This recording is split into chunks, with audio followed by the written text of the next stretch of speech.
Welcome to Mukti Mission's Farm presentation. This specifically will give you insight into the new Beersheba Garden property. The brown area is the new Beersheba Garden property. Towards the top of the slide, you can see the English Medium School, EMS, both the high school and the primary sections, as well as the junior college at the top. The main campus of the mission is beyond the junior college. Previously, Beersheba Gardens was a jumble of thorn bushes, rocky earth, holes, and it was almost unusable. Ron Watkins, an Australian supporter of Mukti, has been helping the farm and dairy department with drought farming techniques that he uses on his farm in Australia. He designed the reservoir system at Mukti, and as you will see, it is a wonderful bonus for the farm and dairy. Das, the farm supervisor, graded the land, removed the scrub bushes, and followed Ron's directions to create the beginnings of this beautiful location. You can see the government water canal in the foreground. The government has now concreted the wall so less water soaks in and gets to where it's needed. Just to the right of the word canal, you can see a break in the wall. That is the sluice gates that go under the dike and directly to the reservoir. So, when water is needed, the sluice gates are opened, the reservoir is filled, and this provides water for Mukti, the farm and dairy, and other uses that Mukti has for water.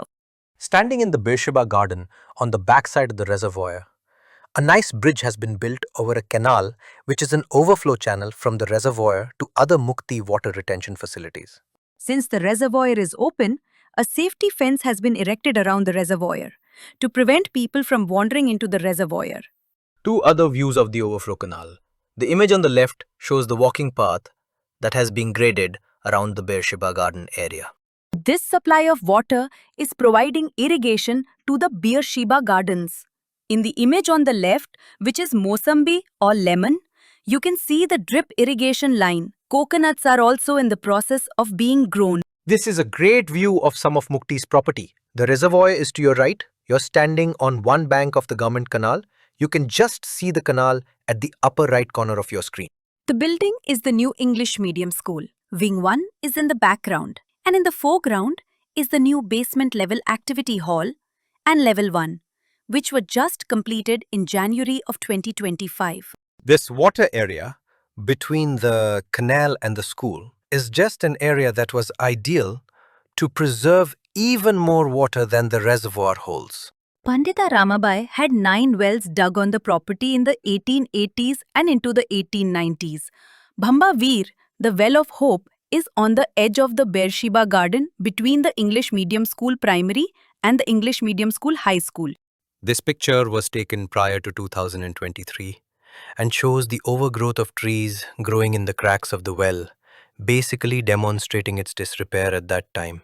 Here, you see the Bhamba Veer, Well of Hope, after the brush has been cleared and the trees have been ripped out of the walls. You can see it is solid stone. It goes down about 70 or 80 feet, and in March of 2025, men were dredging out the sludge from the bottom so that the well could be used once again. Here, you can see the simple equipment that was used. Simple, but very laborious. Here you can see that in April of 2025. Again, note the brush cleared around the edges. Bhamba Veer, the Well of Hope, is almost full. But this means there is close to 70 feet of water now in this well. This water is clean and once filtered is drinkable. So the water comes from the government canal into the Watkins Reservoir, is channeled in the overflow channel down to this location.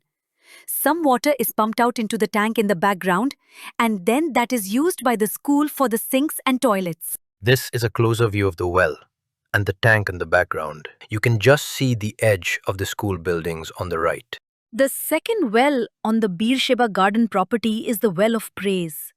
Water has also been supplied to this well, and you can see a little extra outside the well. This is the first time in decades that all of these wells are full, and there is actually extra. Benefiting from all of this water is the banana orchard that has been planted. These bananas will provide ample fruit for the residents and staff. One of our orchard projects is called Vazhaipu, which is the namesake for the banana blossom flower at the bottom of the banana stalk on the left. Also benefiting from the new water supply are tapioca plants. Tapioca is used in cooking and will be a great benefit to the kitchen. The guava orchard is also beginning to bear fruit, a direct result of the new water supply. Although the Beersheba farm was planted a few years ago, you can see that the fruit is growing well. And with the new water supply, will continue. Staff and residents alike love the mangoes from Beersheba. This location is in front of the women's home and next to the teachers' quarter and the staff homes. Bethany Garden is a section of property between staff housing and the Beersheba Gardens. The two sort of run together. But you can see the coconuts flourishing in this section as well. Update on the Asoka property. This is a 12-acre plot where about 40 boys live at Orchard Project Asoka. On this property is also grown corn and other crops. There is also the goat farm. The capacity of this new building is 100 goats. It currently houses about 60 goats with their own paddock. This is actually a drone shot from right in front of the goat shed, looking back at the boys' homes. There are two homes. You can see that they have banana trees around the property. There is lots of space. You can just make out the solar hot water heater. All of what you have seen in this presentation is a result of your prayers, for which we are greatly appreciative. Please do not stop praying for Mukti or for the farm and dairy managed by Das. We also are grateful for donors who provide expertise, like Ron Watkins and his knowledge of drought farming, people who give funds for farm machinery, for the goat shed, and for other supplies at Mukti. All of you are greatly appreciated, and I hope you'll be encouraged by what you have seen.